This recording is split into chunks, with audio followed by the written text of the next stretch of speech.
Good. So this concludes our 4 exercises of yesterday. Let's sit down and talk about this a bit. Yeah, coming from movement, of course, I believe in supporting movements for singing exercises. I think it brings out way more than being in a standing still position. Maybe you noticed that I also use contra movement a lot. So when I go into the fifth, in the beginning, in the yu, yi, ya exercise, when I go to the highest note, the pelvis goes down. And when I go to the lowest note, it's going upwards. So this means that you go slowly down and slowly up. Not like in the last exercise, right? So you take your time to make the glissando and you use the resistance. And I specifically use yu, yi, and ya, because in this way you also have different dynamics. In yu, it's very small, very soft. In yi, it puts the emphasis on vertical way of singing. And ya gives us this big body, as I said, this opera individual way of soloistic singing, and nice and round sound with the vowel. And it also goes with the movement. The first movement is quite small. The second gives us this vertical line. And then the last one is with this big round movement, which we also used in the warm-up exercises physical before. This is what I think is very important. Your build-up is everything. So if you already have put some movements into your first exercises and they come back into your singing exercises, the body already recognizes this. The muscle memory understands, I already know this. And then to make the connection with the voice is even easier. So I hope this is clear about this first exercise, but please, if you have questions after this whole explanation, please let us know.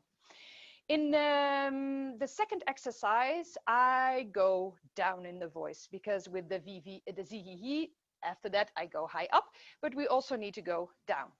Going down in the voice often gives singers a feeling of and then of course they go below the note, they're pressing the vocal folds. This is all kind of things we don't want. So with this contra movement, pressing the hands towards the ceiling, pelvis going down, keeping a very light sound on this V, and V keeps the corners of the mouth upwards. So V, V, V, V, V keeps it makes much more easier to keep it light and go way lower than maybe you ever went in your life. Same thing with the washing the clothes in the river with this Z. Many people, and especially of course altos and basses, have done this exercise with me, totally confused. Oh, I went this high up, I was never this high before. And it has everything to do with relaxation and taking the mind of the exercise and doing everything from the heart, from the belly, aka from the body. So this gives us a lot of advantages, I think. In the zihi, try to relax as much as possible. It's not so much about pronouncing zihi, but it's more about the letting go of the voice into the pelvis, like a big bowling ball, and then going up and going down again and keeping this flow of energy going into this knee bounces. And the last exercise, especially connected to the theme of this weekend, this one is about staccato ansatz, so input. So the moment you go down and you inhale, you're ready to sing a phrase, and it doesn't matter how long this phrase is, because the inhale, the very short inhale, is very effective. And many singers think that they need a lot of air to inhale, and this shows them that they actually don't, and they also don't have time for this, which is great. And stretching up the body is actually working with resistance. And this resistance in the body makes sure that there's still energy on the last few notes of the phrase instead of the first 4 or 5 notes to be excellent, and then slowly going down. So I hope you noticed while singing that this is the case. The moment you use resistance, easier for them to complete the phrase with the same energy and also same pitch, of course, because it goes hand in hand. I have many more singing exercises like this. They are in my books. If you would like to buy them, as I said before, you can send me an email, and you can find my email in the Q&A or chat probably, and otherwise on my website as well. I would like to also point out that I'm at the moment working on a third product, which is very exciting. And it's a cooperation with Helbling Publishing from Austria. I believe they cover also Germany and Switzerland, but they are situated in Austria. And this product will be called ebook, Waking and Warming Up. And this ebook consists mostly of videos of all my exercises. This was quite a bit of work, but if you eventually have this product, you will be able to just switch to a certain exercise, look at it for 30 seconds and think, ah, yes, this one I would like to do tomorrow. So if you would like to find out more about this, then check it out. It will be available at the end of this year or beginning of next year. We are working on this. When we just got into a lockdown in March, for at least for us in the Netherlands was in March, but for other countries maybe was a bit before. I was thinking about how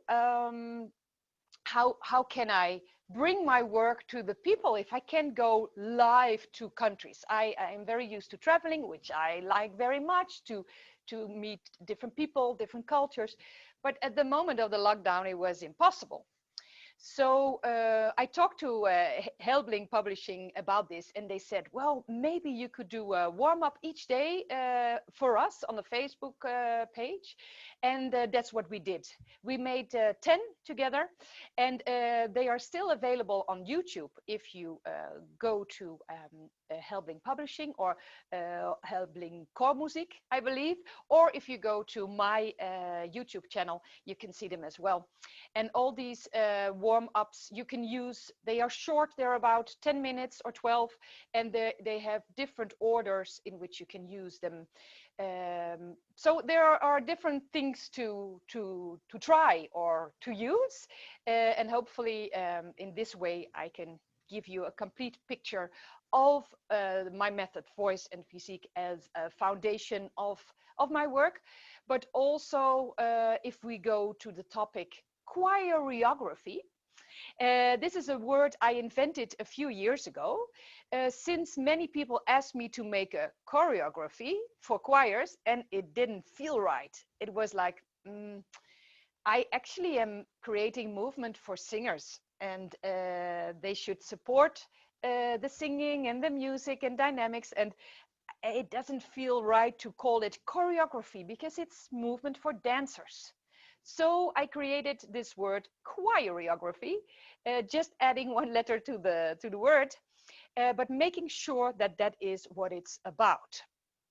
So choreography really has to do with, we take a piece, and I, together with a conductor, I look at what lacks in the period of time they have studied this piece, or to say it better, what we can correct still a bit more, like a stronger difference in dynamics, or a better pitch, or breathing, or it could be anything.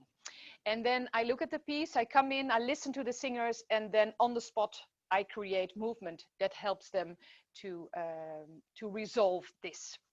And sometimes it ends up there. So they use the movements for the rehearsals, and at the time they have the concert, they take the movements out, but the body remembers. So the muscle memory still knows what the body did before. this is a possibility. For instance, if you sing a Matthew Passion, it could be with movement. It would be very experimental, but many times it's not possible. You're carrying a black folder and all these kind of things. But I have worked with this material quite often just to help the singers to get it into their bodies. At the moment of the concert, they had the black folder, but the body still memorized it. Other choirs keep the movement, so we really create this choreography for a piece. If you would like to see some examples of this, I have a list on my YouTube channel, which is called choreography, and you can watch a few pieces I have made with different choirs, different levels, in order also to understand that it's not only suitable for high-class choirs. I would like to say not at all. I work with different ages and different levels, so it works for everybody and it can support every choir. So feel free to watch the pieces and let me know what you think about it. Right. Now I would like, if you don't have questions about the singing exercises, but I would just ask Alfred. There are actually a couple of questions, Panda, like 3 little questions. 2 of them probably go in a bit the same direction. So one is a pretty general one that I think still is not as straightforward to answer. It's a general question by Dimitri. How much time in general should be spent on warming up? So I think you hear that a lot. I get this question a lot, and it's a very good question. Of course, I know you don't have much time in general. You have to rehearse, so when you warm up, you would try to do it quickly. While actually a warm-up is more important than you think, because it can make the whole rehearsal work better. So I would suggest to at least make it important, but I understand that you don't have too much time. So I would suggest to at least take 10 minutes, because 5 is a bit, so if you can have 10 or 12 minutes, this is perfect. In 10, 12 minutes, I can go through the body, go through the lip trill and the humming, breathing exercise, and do some singing exercises. And I can assure you, if the body is warm, the voice is warm. So do less of the singing exercises, which actually maybe uses the vocal material sometimes a bit too much. I would say more physical, a bit, of course, vocal like we did today, and you're ready to go. Thanks. Very good insight. And then a second question, probably following up a bit to this by Natalia.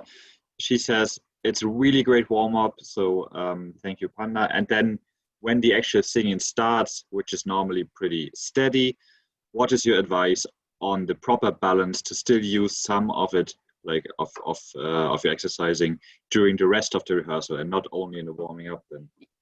Yeah, a good thing.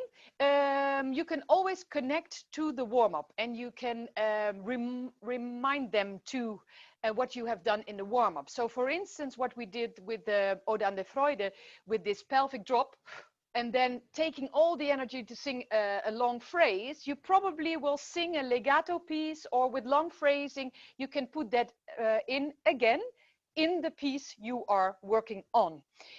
For instance, or you could remember them of the motor, or you actually, all the things you have in the warm-up, you can put into the pieces. Even better, because then you make the connection between the warm-up and the actual performing of the pieces. So it's not like warm-up movement for the pieces, but the bridge in between is the most important, to make the connection between, excuse me, the body work and how it can benefit. And slowly, first, when you start with this work, the singers get acquainted with it, and then slowly, step by step, they will integrate it in their choir work, in which, you know, they will eventually be on the stage.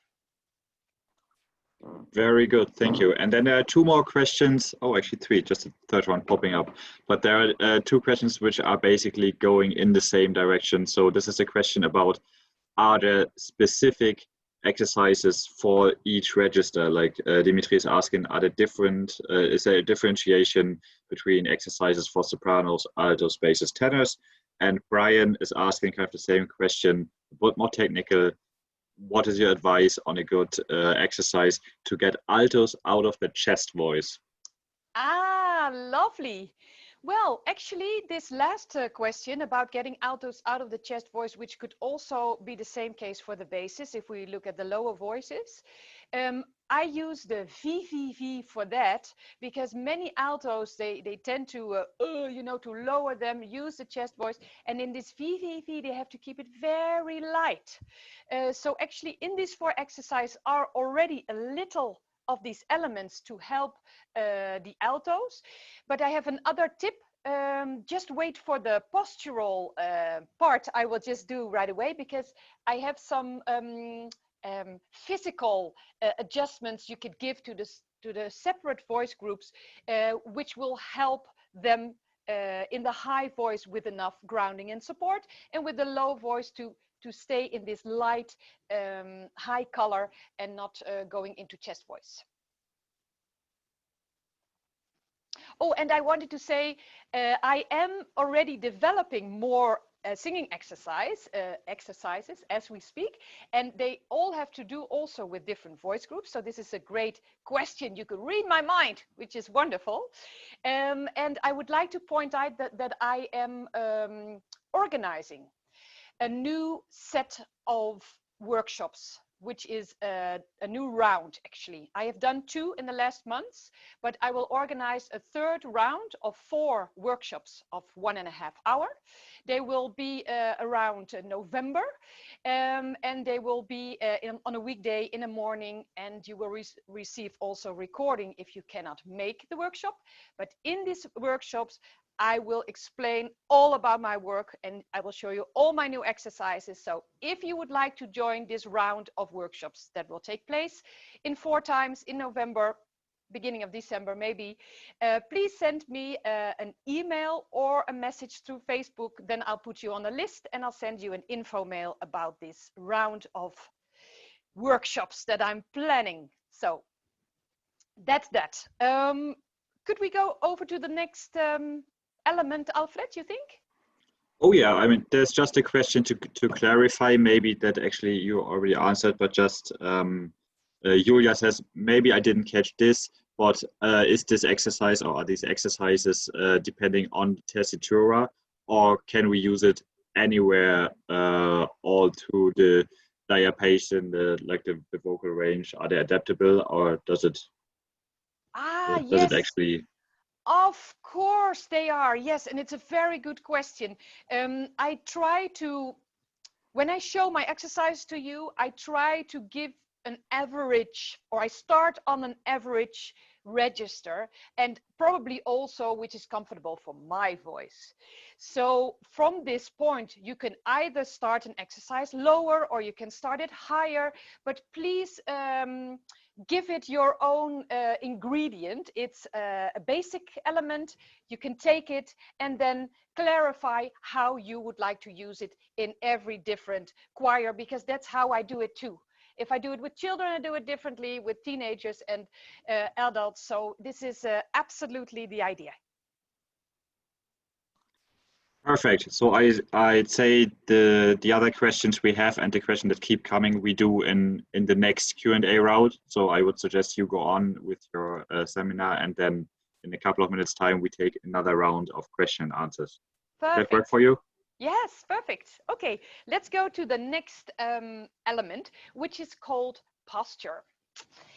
Please stand up. I think that would be the best way to experience the things I explain.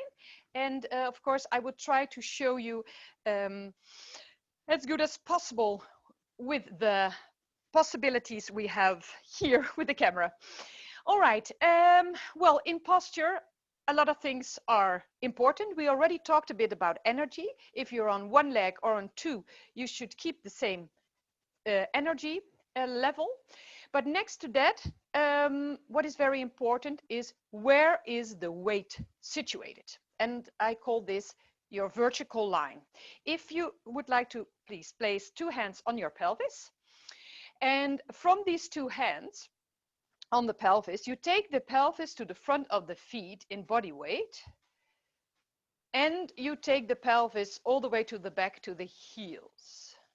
And now you find a center between front and back.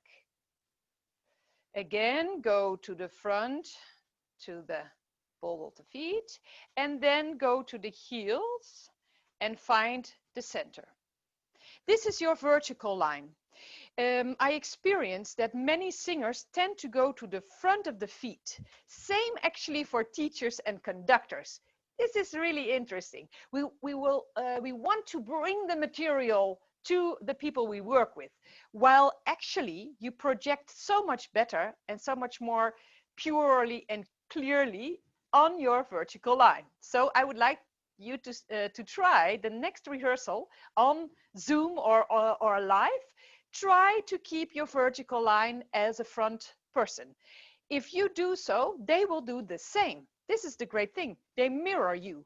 So the moment you go like this, they will go like this. And of course, we don't want them to get in this layback position. So find the center, find your vertical line, and keep the energy that you already have recognized before. As I said, contra movement is a very important element of my philosophy. If you could put one hand on your chest bone and drop the chest bone as much as possible and recognize your teenage time or your teenage children. So actually the diaphragm is going into a little wrinkle thing looking like this, and it's not too happy because it can breathe. The parachute cannot move. So if we at least go to a neutral position, the parachute can breathe. This is nice, huh? But for a performance state, we need to lift the chest bone just a bit. To show you on profile, it's not like this. Shoulders to the back has nothing to do with it. It's lifting the chest bone just a bit. And if we think about contra movement, this means that the shoulders in contra movement move down, but the chest bone keeps lifting. So this is going on. Can you imagine that you wear two imaginary grocery bags and you put heavy stuff in it, right? Like fruit, vegetables, heavy stuff. And carry these imaginary grocery bags and feel that these arms are getting heavier and heavier, and the shoulders go into the back and they move downwards. Now slowly let go of these grocery bags and feel these monkey arms. Yeah. And against this lifting chest bone, this is a lovely contra movement which helps you a lot. And will help singers a lot, because the biggest problem with singers is the chest bone. Shoulders move to the front. If the teenagers have the hair down like this, complete zombie vision and no energy, and how are they supposed to sing? So by lifting the chest bone, the shoulders already get into position, but you can lower them a bit with the grocery bags, and the neck and head is on top of it. So this part is already very important in posture, which you can put an emphasis on. Then now please place the hands on top of the pelvis. So like two hooks, I would like to say. Place them on the bone structure of the hips. If you press down firmly, you can feel the feet in the floor. You can actually feel the soles of the feet connect to the earth. This is grounding. So grounding takes place in the pelvis, not in the feet or the legs. So this pelvis is our heaviest body part and is our navigation system. So press down in the direction of the ground. So please don't shift the pelvis like this or like this, but the way it is pointing down in your body, because this is different for everybody, but think of it straight down towards the ground, towards the feet.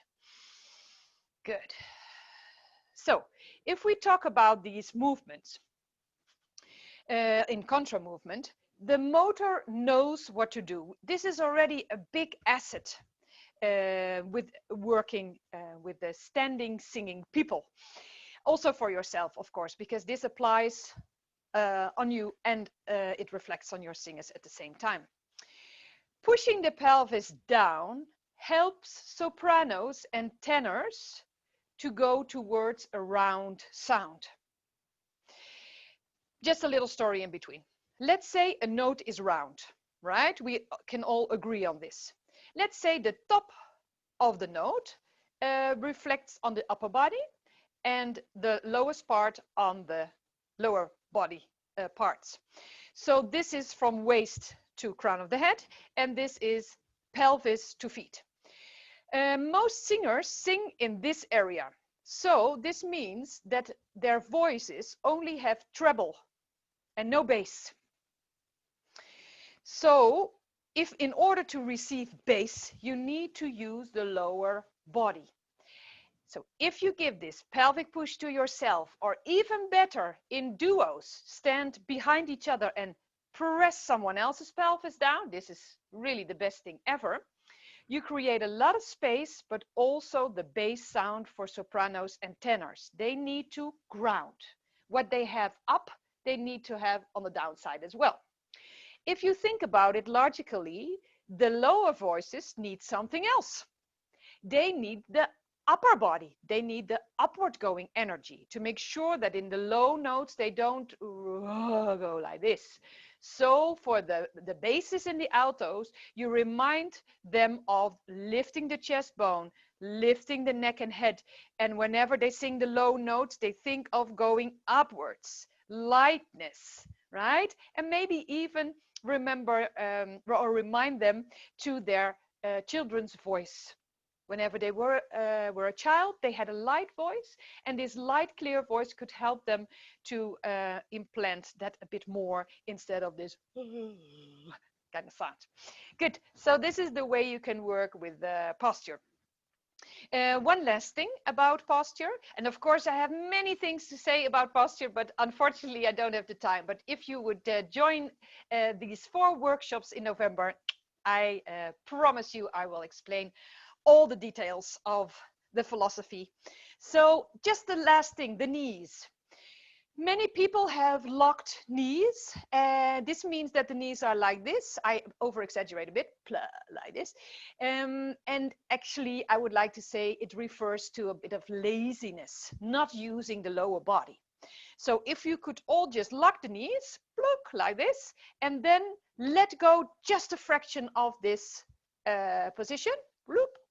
And this way, the legs are free, and the kneecaps are active, the knee joints are active. Of course, it takes more effort and more energy to keep the legs stable, but it's more healthy for you than the locked knees, because the locked knees make sure that you don't use the lower body, so you don't use the grounding, and then you have a sort of staticity in your lower part. So this is totally locked, dead legs. I always say these singers have dead legs.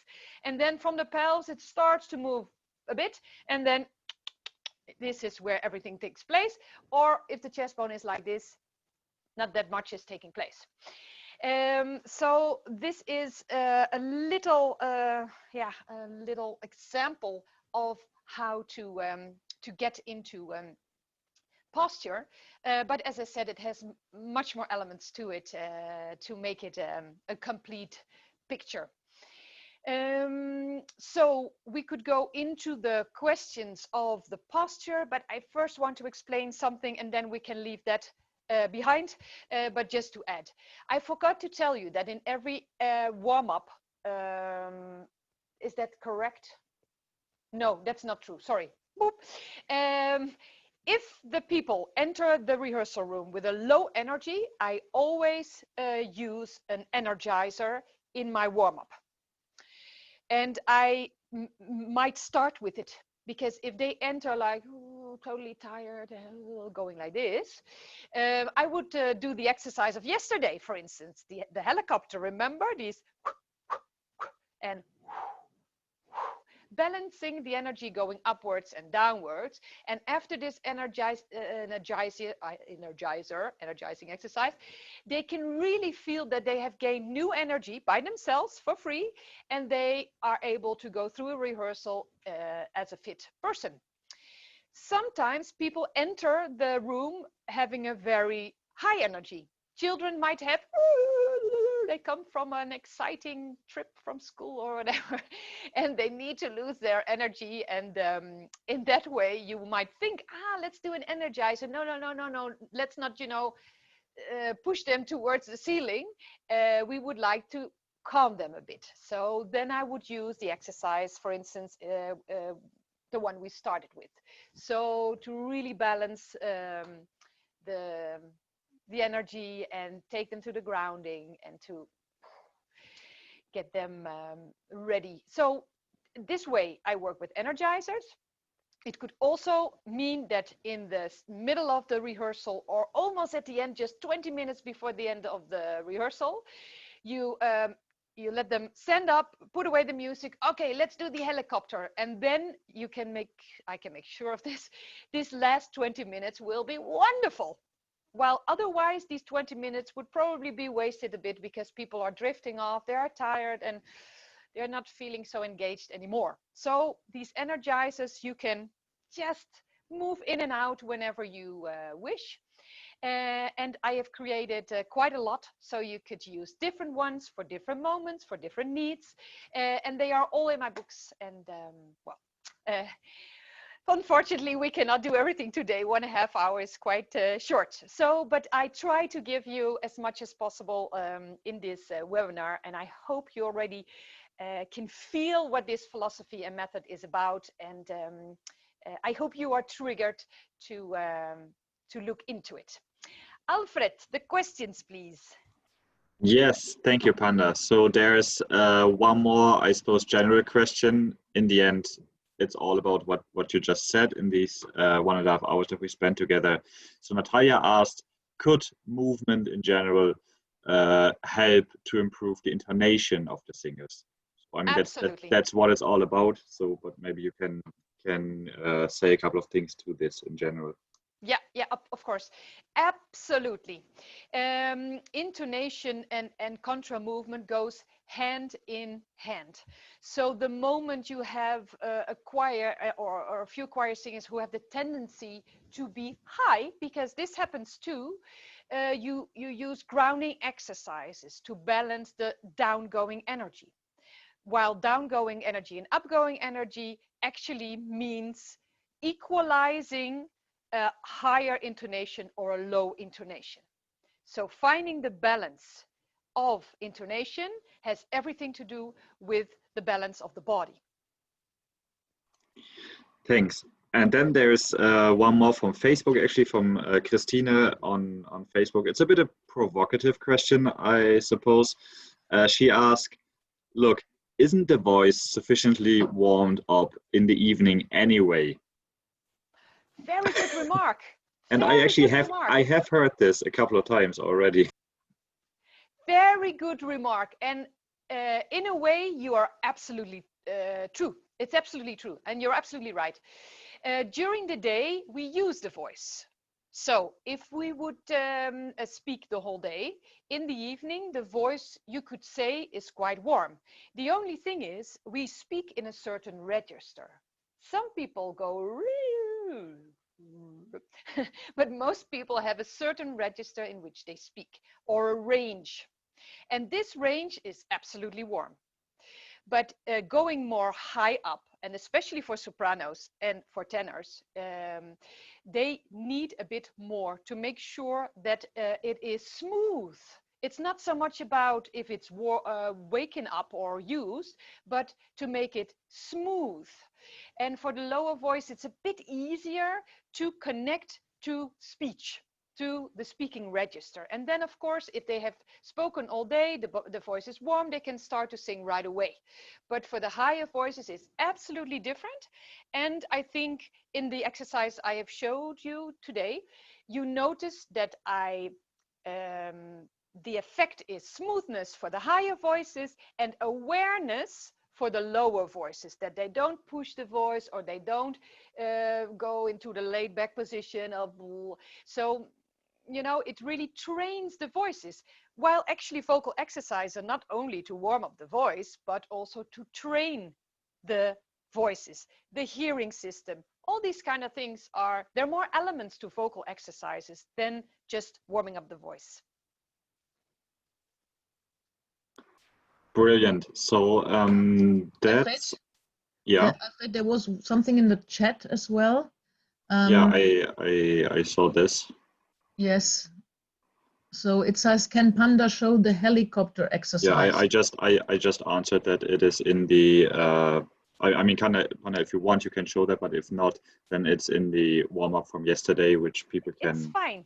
I would love watch to show it. Okay, no then go on. Of course, no problem. So you take your arms up like this. Index fingers go in this upwards direction. 4 movements going upwards, breathing. 2 movements going downwards. In half tempo with the fists on the table.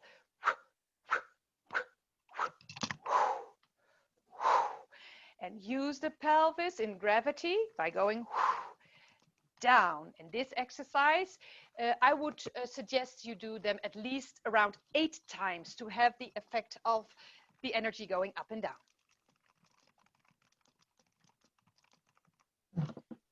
More questions, Alfred? Very good, thank you. Let me have a look. There are millions of thank yous to you. Oh, that's sweet. But there are no more questions, actually. Let me have a quick look on Facebook if there's anything more. No, so I suppose if there are more questions, please put them in the Q&A. And if they're not, then I think you did a really, really good job, Panda, in explaining and being very precise. Thank you so much. And it's such a joy. Of course, it's a pity that I cannot see you, but I can feel you. Don't worry about this. I can feel you all over the world, wherever you are. And I hope that with this work, I did not only give you technical aspects, because technique, for me, aesthetics is not so important. Functionality is important, or the joy that making music and singing brings, using the body brings. I mean, this is what it's all about, connecting to the heart, to the body, to who you really are in essence, and who we all are across the world, sending out our light and our love, because I think this is the only thing. And I would like to thank you all for your attention and for your motivation to be here on a Sunday morning. It gave me great joy, and I hope to see you again somewhere else, online or live, somewhere in the world. Big kisses and lots of love from me. Thank you so much, Panda. I think it was a wonderful workshop, and you can see that from the reactions we received. I would like to say once, because it came several times as a question, we went live on Facebook today, so actually there is a recording on Facebook that will be available in a moment, and that you can share with all your friends if you think that other people should have heard about what Panda told you today. And also in a while we will upload it on our YouTube channel, so people will be able to find it there. And also to remind you that this is the website, so if you want to sign up for one of Panda's workshops, or you have questions to her directly, please do not write to us, but write to Panda directly. This will be more effective and faster. Yeah, and also you can find her on Facebook. We have linked her name to her Facebook account normally, so you will find that quite easily. And she will be offering more things as well. Thank you so much, Panda. Thank you everybody for attending on a Sunday morning, rainy or sunny, depending on where you were. If you discovered the European Choral Association Europa Cantat for the first time through this webinar or through this weekend, I would like to recommend to you to keep connected to us. You will find here our social media accounts, and also you will find on our website the possibility to subscribe to our newsletter. And that means that you will hear when we will offer the next webinars or other online opportunities, or actually live opportunities to meet and learn when this will be possible again. So please do stay connected with us. We would be very happy. We didn't answer officially, but we were almost 100 people, I think, at the peak today on Zoom and on Facebook together, and from many different countries, which we can't list at the moment. But It was a great international community, and there was one person from Chile who started watching at 5 a.m. in the morning local time, which I think is quite impressive. Wow. Our next Zoom Cafe, which is a meeting, an online meeting where people can exchange ideas and get into online discussions, it will be one that is also open to non-members.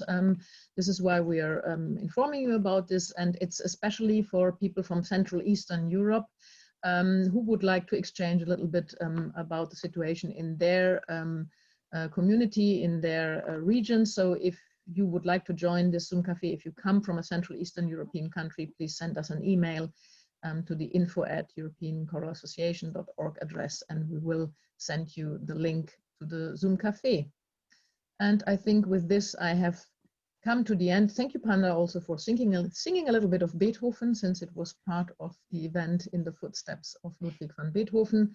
You can see who has supported the Jubilee year and our event specifically. And we look forward to the next occasion where we can meet you and learn from Panda and see some of you live across Europe or the world. Thank you very much and have a nice remaining Sunday. Bye-bye. Bye.